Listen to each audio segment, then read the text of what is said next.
journalists in many instances are I put it like this, and this is really like heavy for the Hey Phrase podcast, but they're the people who are willing to knock on the doors of parents of dead children. Right. I mean, so you just have to consider the source. And I don't mean the sources in the Inquirer. I mean, just like that's what reporting has in many ways come to. Right. That's what you are expected to do. That's what's demanded of you.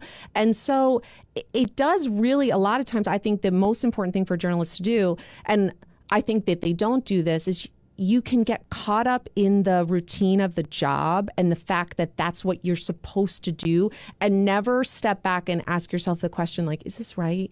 Like, do I want to, can I go to sleep at night and do this tomorrow?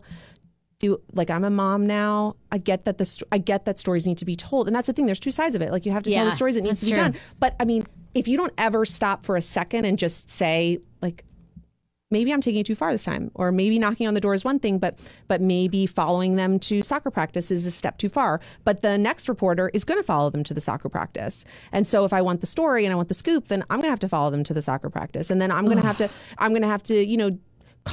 take the Bezos story, like if the brother's leaking the text, right? Like, I'm going to be the one that's willing to take the text from the brother of the person in the story, right? I mean, so that's what reporters do. It's certainly not just the Inquirer. Yeah, right. They're not the only ones. They're not the only. Now, obviously, a step too far would be extortion or blackmail or whatever. But I think what happens is you get it's a rush, right, to break these stories and to be in this space and be a part of this conversation in a way, because reporters are celebrities now.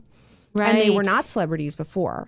And so now when you break a story, it's not just the publication that's famous. The reporter is famous, and the reporter goes on TV and talks about it. Right. And so it's really heady. And I think that if you don't force yourself to stop and think about the work that you're doing and what it means. Now, again, somebody's got to do it, but you have to step back and ask yourself these questions.